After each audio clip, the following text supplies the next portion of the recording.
大家好，欢迎大家来到我的频道。如果大家是第一次进入我的频道，那我先简单的介绍一下我自己。本人目前居住在加拿大的魁北克省，已经从事儿童教育工作多年，希望通过我的频道为视频前的爸爸妈妈们带来一些干货知识，帮助大家更好的了解儿童的成长过程。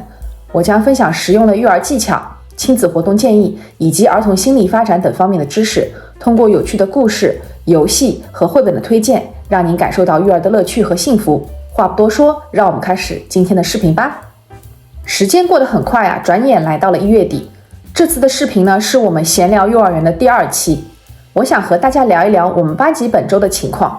这一周呢，我们班级的整体出勤率都不是很高。为什么呢？因为我们班级的小朋友轮流被各种细菌病毒轰炸。周一一上班，我就感觉到我们班级的小朋友状态不太好，咳嗽一直咳个不停，此起彼伏，你方唱罢我登场。那作为幼教老师呢，我们都知道，当你和班级里面的孩子待久了，你对于他们的咳嗽的状态会非常的敏感。比如他们干咳的时候是什么样的，喉咙里面有痰的时候，咳嗽又会呈现出什么样的表现，你都会非常的清楚。就好像小宝宝的哭声，对于普通人而言，可能仅仅就是哭声，但是对于每天照顾他们的妈妈而言，他们能够清清楚楚地分辨出什么样的哭声是宝宝告诉你他饿了，什么样的哭声是宝宝告诉你他困了，什么样的哭声是宝宝在说我现在非常的不舒服。所以当我们班级里面有几个小家伙连续咳嗽的时候，我就知道这一周我们班级里面一定会有小朋友病倒。果不其然，我的预感是正确的。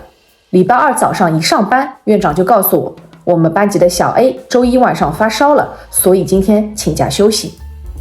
因为我们幼儿园采取的是 multi-age 的形式，也就是多年龄混班制度，最小的小朋友才刚过2岁，最大的孩子呢已经5岁了，今年9月份就要上学前班了。根据魁省的政策，我一个人最多只能带8个小朋友，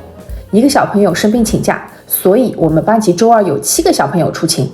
但是这7个小孩子里面呢，小 B 的身体素质、抵抗力相对弱一些，毫不夸张地说，他基本上1年365天里面有364天都在咳嗽、流鼻涕或者在鼻塞中度过。但凡幼儿园里面有一些小病毒、小细菌的传播，总是能够波及到他。小 B 是早上8点到的幼儿园，小 B 到幼儿园的时候一直都在咳嗽，老是擤鼻涕，鼻塞的情况好像也比前一天更加严重了，他看上去很沮丧，很没有精神。那我就提醒自己，今天一定要多多留意小 B 的体温。8点30分的时候，我给他测了体温，是36度7； 10点半的时候是37度5； 12点半的时候是37度8。他的体温一直都在上升。我们幼儿园的规定是，孩子发烧到38度5通知家长，所以我预计他在午休之后应该就要通知他的父母了。果不其然，3点钟午休一结束，我就给他测了体温，已经飙升到了39度1。好在他的妈妈是居家办公，3点10分就到幼儿园把他接走了。到周二为止，我们班级已经有2个小娃病倒了。周二的时候还有一个小孩子，我们就叫他小 C 吧。他和我说他喉咙痛，没有其他任何的症状，只是单纯的喉咙痛，也没有发烧。所以下午他爸爸来接他的时候呢，我就和他爸爸说了这个情况，回去留意一下。但是这里其实埋了个伏笔，我们接着看周3的发展情况。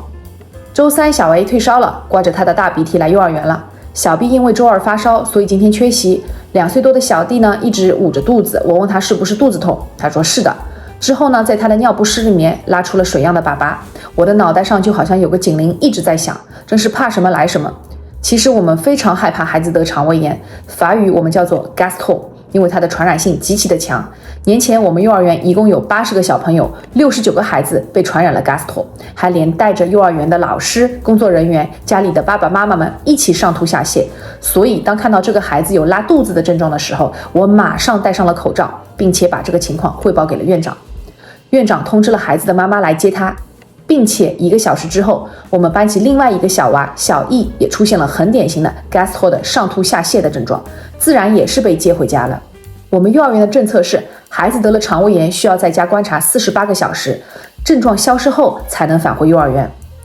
至此，到周3下午，我们班级只剩下了5个小朋友。还记得昨天和我抱怨说自己喉咙痛的小 C 吗？他下午的时候尿裤子了，我给他换裤子的时候，发现他脚上长出了好几个水泡，我一看不对劲，别是手足口病吧？再看看他的手，果然2个小手上也长出了小水泡。联想到昨天他告诉我的症状是喉咙痛，没跑了，基本上就是手足口病，法语叫做 La maladie pied main bouche。院长过来我们班级亲自确认了一下，手足口病虽然传播能力非常的强，但是幼儿园没有要求孩子一定要回家隔离，只要孩子没有发烧，水泡没有出现感染的情况，孩子还是可以正常参加幼儿园的日常活动的。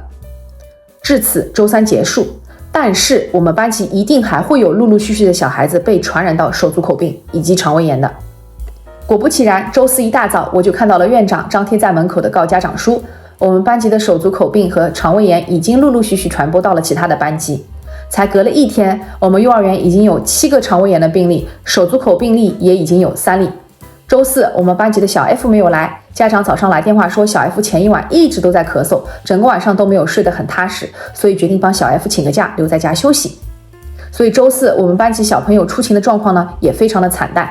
周一发烧的小 A， 周二发烧的小 B， 周三得手足口病的小 C 来了，还有顽强的到现在都没有出现任何症状，只是时不时咳嗽的小 G 来了。小 H 的母亲呢是我的同事，也是幼儿园的幼教，害怕孩子被传染，所以给孩子请了2天的假去爷爷奶奶家了，想等我们班级这周的病毒细菌轰炸结束再送来幼儿园。周五我休息，想着赶紧把这个情况记录下来，和希望成为幼教老师的朋友们分享一下，让你们提前有一个心理准备。幼儿园常年充斥着各种病毒细菌，并且它们的传播速度快得惊人。虽然我们幼教老师一直都在努力地做好卫生措施，但仍然难以完全避免孩子们之间的病毒细菌的传播。这也是我想和大家说的，我们的工作不仅仅是传递知识，更是在保障孩子们的身体健康上承担着巨大的责任。希望大家能够共同努力，为孩子们创造一个安全、健康、有爱的成长环境。谢谢大家观看今天的视频，希望你们喜欢我为大家分享的内容。记住，教育不仅仅可以是认真的，也可以是充满乐趣和快乐的。希望通过我们的互动和探索，让我们的孩子在快乐中成长，充满自信和创造力。如果你们对视频的内容有任何的问题，或者想要分享自己的经验，一定要在评论区留言，我非常期待与大家的交流。记得订阅我的频道，关注更多幼儿教育的精彩内容。我们下次再见，拜拜。